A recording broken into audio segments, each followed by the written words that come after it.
নমস্কাৰ সকলোকে divine number হিলিঙৰ ফালৰ পৰা আন্তৰিক শুভেচ্ছা জনাইছোঁ। আশা কৰোঁ আপোনালোক সকলোৱে ভালে আছে, কুশলে আছে আৰু সুন্দৰকৈ নিজৰ পৰিয়ালৰ লগত ফূৰ্তি কৰি আছে।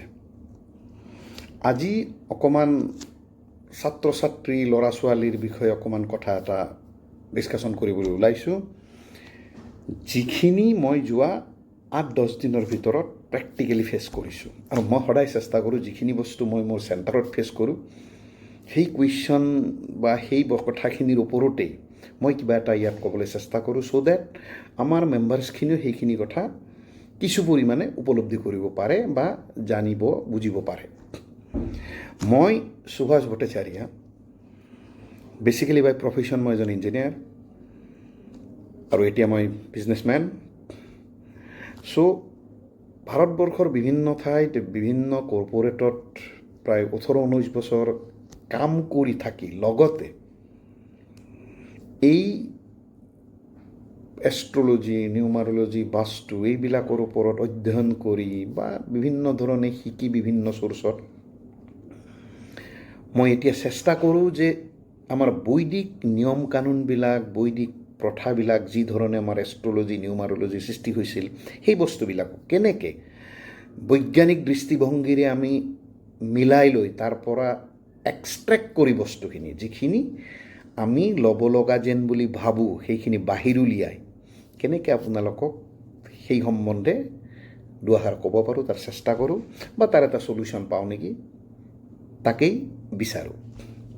এতিয়া আজিৰ কথাটো যিটো মই ডিছকাশ্যন কৰিবলৈ ওলাইছোঁ, এইটো হ'ল মোৰ তাত লাষ্ট 8-10 দিনত, আগৰ পৰাই পাই আছোঁ কিন্তু লাষ্ট 8-10 দিনৰ এক্সাম্পলটো দি মই কৈছোঁ যে যিখিনি প্ৰায় 12-14 মান আহিছে গাৰ্জেন ল'ৰা ছোৱালীক লৈ, তেখেতৰ প্ৰব্লেমটো হ'ল যে ল'ৰা ছোৱালীখিনিয়ে বিচৰা ধৰণে মনোযোগ দি নপঢ়ে, কনচেনট্ৰেশ্যন কম, মাক দেউতাকে বিচৰা ধৰণে তেওঁলোকে সেই লাইনত বা সেই ট্ৰেণ্ডত তেখেতসকলে পঢ়িব নোখোজে বা মন দিব নোখোজে, ওলোটাটো কৰিব খোজে, একেবাৰেই পঢ়া শুনাত মন নাই, এই ধৰণৰ কিছুমান চঞ্চল হয়তো বেছি বুলি কয়, এই ধৰণৰ কথা কিছুমান লৈ তেখেতসকল আহে ইয়াৰ ৰিমেডি বিচাৰি। এতিয়া কথাটো হ'ল, যদি আমি এষ্ট্ৰলজিকেলি কথাখিনি ইণ্ডিভিজুৱেলি ডিছকাশ্যন কৰিব যাওঁ, তেতিয়াহ'লে সাধাৰণতে মানুহ এজনৰ কুণ্ডলীৰ ডেট অফ বাৰ্থৰ ওপৰত যিটো কুণ্ডলী বনে, সেই কুণ্ডলীৰ মানুহ এজনৰ জীৱনৰ আৰম্ভণিৰ পৰা, মানে প্ৰিলিমিনাৰী এডুকেশ্যনৰ পৰা, প্ৰাইমাৰী এডুকেশ্যনৰ পৰা ওপৰৰ যিমানখিনি উচ্চ শিক্ষালৈকে তেখেতৰ 2 number house, 4 number, 5 number, 9 number, 11 number, 12 number, এই গোটেই হাউচবিলাকেই কম বেছি পৰিমাণে ৰেছপনচিবল বিভিন্ন স্তৰত গোটেই জীৱনটোৰ পঢ়া শুনাৰ ক্ষেত্ৰত। আৰু তেনেকৈ প্লেনেটৰ ভিতৰত মেজৰ যিকেইটা ৰেছপনচিবল প্লেনেট, আটাইতকৈ ৰেছপনচিবল প্লেনেট এই ক্ষেত্ৰত হ'ল মাৰ্কাৰী, বৃহস্পতি, সূৰ্য, চন্দ্ৰ আৰু মংগল, এই প্লেনেটকেইটা। চ' এই প্লেনেট আৰু হাউচবিলাকৰ বিভিন্ন ধৰণৰ ৰিলেশ্যন বা কোনটো কাৰ লগত কি ধৰণে আছে, এই ৰিলেশ্যনখিনি চাই আমি ব্যক্তিগত মানুহ এজনৰ তেওঁৰ কিমান নিচা আছে বা তেওঁৰ কেনেধৰণৰ শিক্ষাত যোৱা উচিত বা তেওঁৰ মনোযোগ কিয় কম বা কিয় বেছি, এই গোটেইখিনি বস্তু আমি ষ্টাডি কৰিব পাৰোঁ।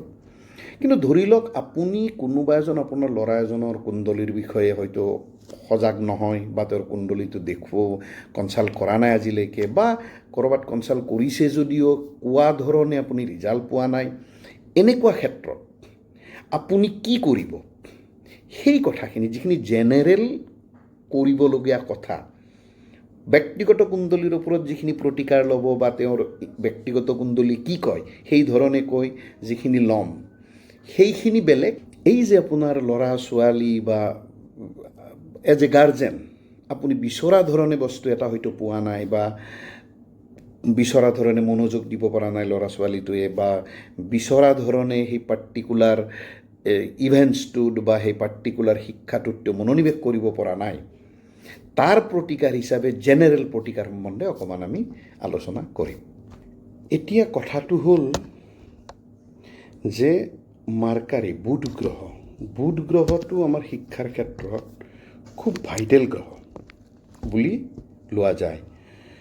মানে ভাইটেল গ্ৰহ ইন দ্য চেন্স বুধ গ্ৰহৰ যিটো এনাৰ্জি, সেই এনাৰ্জিটো এডুকেশ্যনৰ কাৰণে খুব ভাল এনাৰ্জি বুলি গণ্য কৰা যায়। অৰ্থাৎ মাৰ্কাৰী যদি ভাল পজিশ্যনত থাকে তেতিয়াহ'লে শিক্ষাৰ ক্ষেত্ৰত বহুত বাধা গুচি যায়।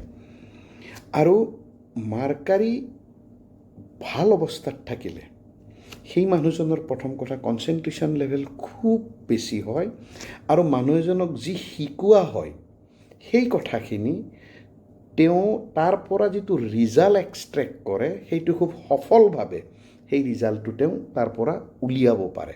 মানে যিখিনি শিকোৱা যায় সেই শিকোৱা কথাখিনি সুন্দৰভাৱে তেওঁ তাৰমানে মগজুত আয়ত্ত কৰি ল'ব পৰা শক্তি থাকে। গতিকে এতিয়া মাৰ্কাৰী ষ্ট্ৰং, অভাৰঅল জেনেৰেলি মাৰ্কাৰী ষ্ট্ৰং কৰা উপায় কেইটামান হ'ল এনেকুৱা।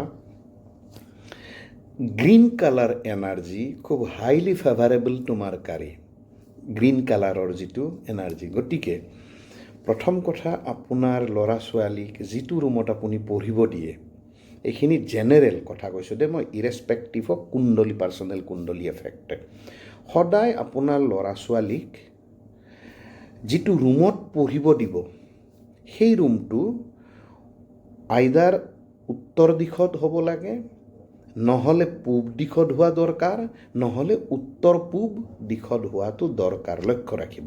আৰু এই দিশটো প্ৰপাৰভাৱে উলিওৱাৰ কাৰণে আপুনি আপোনাৰ ঘৰৰ চেণ্টাৰত এটা কম্পাছ ৰাখি তাৰ পৰা ডাইৰেকশ্যনটো ধুনীয়াকৈ ওলাই ল'ব পাৰে। কাৰণ কেতিয়াবা আমি মনেৰে যিটো ডাইৰেকশ্যনক পূব বুলি ভাবোঁ হয়তো একচুৱেলি সেই ডাইৰেকশ্যনটো পূব নহ'বও পাৰে। গতিকে কম্পাছৰ দ্বাৰা সেই ডাইৰেকশ্যনটো ওলাই ল'ব। এতিয়া সেই ৰুমটোত এই তিনিটা এংগেলৰ ডাইৰেকশ্যনৰ যিকোনো এটা ৰুমত যেতিয়া আপোনাৰ ল'ৰা ছোৱালীক পঢ়িব দিব, সদায় লক্ষ্য ৰাখিব তাক যাতে পূবফালে মুখ কৰি, ল'ৰা ছোৱালীক পূবফালে মুখ হৈ তেওঁক পঢ়িব দিব লাগে। কাৰণ ইয়ে কি কৰে, এনাৰ্জি, পজিটিভ এনাৰ্জি যথেষ্ট বঢ়ায় মাইণ্ডত, ইজ ডাইৰেকশ্যনে। মই এইটো ধৰক কোনো বৈদিক নিয়ম বা সেইফালৰ পৰা বাস্তু নিয়মৰ ফালৰ পৰা যদি মই এজ এ ছায়েন্স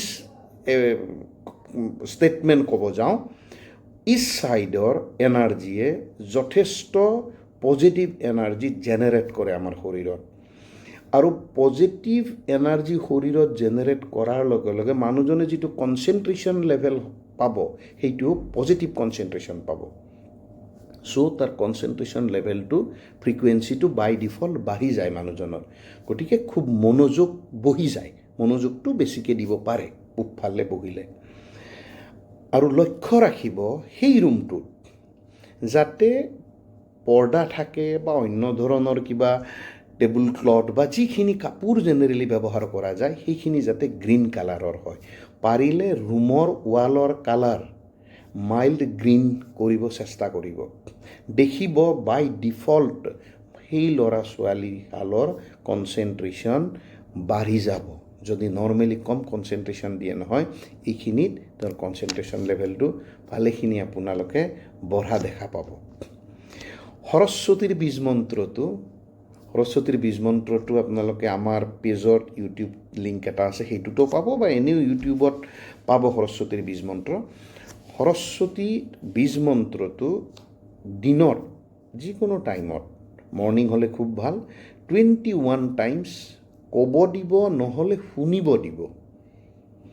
এই মন্ত্ৰৰ উচ্চাৰণে প্ৰত্যেকটো মন্ত্ৰৰ বিভিন্ন বেলেগ বেলেগ ভাইব্ৰেশ্যনত কাম কৰে, আৰু বেলেগ বেলেগ ভাইব্ৰেশ্যনে তাৰ পাৰ্টিকুলাৰ ৰিকুৱাৰ্ড ফ্ৰিকুৱেঞ্চিটো হিট কৰে। আৰু সেই ৰিকুৱাৰ্ড ফ্ৰিকুৱেঞ্চিটোক যেতিয়া সি ষ্ট্ৰাইক কৰে মন্ত্ৰৰ ফ্ৰিকুৱেঞ্চিটোৱে, তেতিয়াহ'লে তাৰ পৰা এটা পজিটিভ এনাৰ্জিৰ জেনেৰেশ্যন হয়। আৰু সেই পজিটিভ এনাৰ্জিটো পাৰ্টিকুলাৰ সেই ৰিলেটেড পজিটিভ এনাৰ্জিহে সি পাব। সেইকাৰণে যেতিয়া সৰস্বতীৰ বীজ মন্ত্ৰটো পঢ়িব, সেই ধৰণৰ ফ্ৰিকুৱেঞ্চিয়ে সদায় শিক্ষাৰ ফালেই সি হিট কৰিব। সেইটো এটা কৰিব দিব। আকৌ তাৰ পিছৰ উপায়টো হ'ল যে প্ৰত্যেক বুধবাৰে, এইটো এটা আমাৰ বৈদিক ৰিমেডি, খুব ভাল ৰিমেডি, আৰু এইখিনি ৰিমেডিৰ পৰা মই এটলিষ্ট 60-70% মানুহৰ 50 days 55 daysত ৰিভাৰ্ট পাইছোঁ যে এটলিষ্ট 50% তেওঁলোকৰ ডেভেলপ হৈছে ল'ৰা ছোৱালীখিনিৰ। এই ৰেমেডিটো হ'ল মুগ, গোটা মগু যে মগু প্লাছ সেউজীয়া ইলাচি, চাব সেউজীয়া গ্ৰীণ ইলাচি পায়, গ্ৰীণ ইলাচি 5টা আৰু দুবা বুলি কওঁতে দুবৰি বন যেতিয়া ছিঙিব তাৰ ওপৰৰ ফালে ত্ৰিশূলৰ নিচিনাকৈ 3টা পাত ৰাখিব, সেনেকুৱা দুবা 5টা দুবা এইখিনি গ্ৰীণ কাপোৰ এখনত বান্ধি বুধবাৰে সেইটো কোনো হনুমান মন্দিৰত গৈ পূজাৰীজনক দিব। আৰু যদি সম্ভৱ তেতিয়াহ'লে আপোনাৰ ল'ৰা ছোৱালীৰ গোত্ৰ নাম দি সেইটো পূজাৰীজনক ক'ব হনুমানক সংকল্প কৰি দিয়াৰ কাৰণে, উচৰ্গা কৰি দিয়াৰ কাৰণে। 5টা বুধবাৰ মিনিমাম কৰিব, তাৰপিছত চাব ইফেক্ট বহুতখিনি পজিটিভ পাব। তেওঁৰ ইণ্ডিভিজুৱেল কুণ্ডলীয়ে যি কৰিব সেইটোতো বেলেগ কথা, এইখিনি মই জেনেৰেল হিচাপে কৈছোঁ, খুব ভাল ৰিজাল্ট পাব এইখিনি যদি কৰে। আৰু লগত মই এটা এনাৰ্জি ৰিলেটেড কথা এটা কওঁ, যিটো মই সদায় বিশ্বাস কৰোঁ বা মই সদায় এক্টিভেশ্যন কৰিব কওঁ। মই পেৰেণ্টছখিনিলৈকে এটা ৰিকুৱেষ্ট কৰোঁ সদায় আহিলে, যে এজন ল'ৰা বা তেখেতৰ ছোৱালীৰ বাই ডিফল্ট যিটো প্লেনেটে তাক এনাৰ্জি দিয়ে, সেই এনাৰ্জিটো আপুনি জোৰ জবৰদস্তি তাক ৰিভাৰ্চ কৰিব নাচাব বা তাক ধ্বংস কৰিব নাচাব, তাৰ ৰিজাল্টটো ক'ৰবাত নহয় ক'ৰবাত বেয়াৰ ফালে যাব। চ' আপুনি যিটো বিচাৰে সেইটো আপোনাৰ এনাৰ্জি, আৰু সি যিটো কৰিব বিচাৰে সেইটো তাৰ এনাৰ্জি। চ' দুইটা এনাৰ্জিক এনেকুৱা ফৰ্চত লগাই নিদিব যাতে ইটোৱে সিটোক ধ্বংস কৰিব চায়। চ' আপোনাৰ যিটো ইচ্ছা সেই ইচ্ছাটো সদায় চেষ্টা কৰিব পজিটিভ ডাইৰেকশ্যনেৰে, যাতে তাৰ এনাৰ্জিটোৰ লগত যদি চিংক্ৰনাইজ কৰি লৈ কথাখিনি ক'ব পাৰে। কিন্তু ইমপ্লিমেণ্টেশ্যন কৰি বাই ফ'ৰ্চ কৰি সেই ল'ৰা ছোৱালীৰ এনাৰ্জিটোক যেতিয়া আপুনি ধ্বংস কৰিব যাব বা আপুনি তাক না কৰিব যাব, অৰ্থাৎ আপুনি ক'ব মোৰ যিটো এনাৰ্জি সেইটোৰ ইমপ্লিকেশ্যন তাৰ তাত হ'ব লাগিব ল'ৰা ছোৱালী হাৰৰ তাত, ক'ৰবাত নহয় ক'ৰবাত আপুনি দিগদাৰী পাব। চ' সদায় চিংক্ৰনাইজ কৰিব চাব আপোনাৰ এনাৰ্জি ল'ৰা ছোৱালীৰ এনাৰ্জিৰ লগত। আপুনি যি বিচাৰে, সিহঁতে যি বিচাৰে, তাৰ মাজত যদি এটা চিংক্ৰনাইজেশ্যন কৰি আগবাঢ়ি যাব পাৰে, তেতিয়াহ'লে নিশ্চয় আপুনি ভবা ধৰণে ৰিজাল্ট পাব। আৰু ল'ৰা বা ছোৱালীজনে যিটো ভাবিছে তেওঁলোকৰ লাইফক লৈ, তেওঁলোকেও ৰিজাল্ট পাব। চ' দুইটাক সদায় চিংক্ৰনাইজেশ্যন হ'ব দিব। Do not try to destroy his or her energy by your energy, please. ই দিগদাৰী কৰিব। চ' এইখিনি ইন ব্ৰিফ মই কৈছোঁ। সেইকাৰণে সদায় ইমপ্লিমেণ্টেশ্যন কৰিব নাযাব। আপোনাৰ ইচ্ছা বা আপুনি মনে ভবা বস্তুটো সেই ল'ৰা বা ছোৱালীহালৰ ওপৰত ইমপ্লিমেণ্টেশ্যন কৰিব নাযাব, ডিছকাছ কৰক। ইফ ইউ থিংক, যদি এজন গাৰ্জেনে ভাবে মোৰ বস্তুটো শুদ্ধ, তেতিয়াহ'লে আপুনি তাৰ লগত ডিছকাশ্যন কৰক যে আপোনাৰ এনাৰ্জিটো তাৰ এনাৰ্জিৰ লগত চিংক্ৰনাইজ কৰিব পাৰি নে নাই। আৰু যদি চিংক্ৰনাইজেশ্যন হৈ যায়, দেখিব একজেক্টলি আপুনি বিচৰা ধৰণৰ কামটো হ'ব, তেওঁ বিচৰা ল'ৰা ছোৱালীহালে বিচৰা ধৰণৰ কামটো হ'ব। চ' নমস্কাৰ, আকৌ লগ পাম।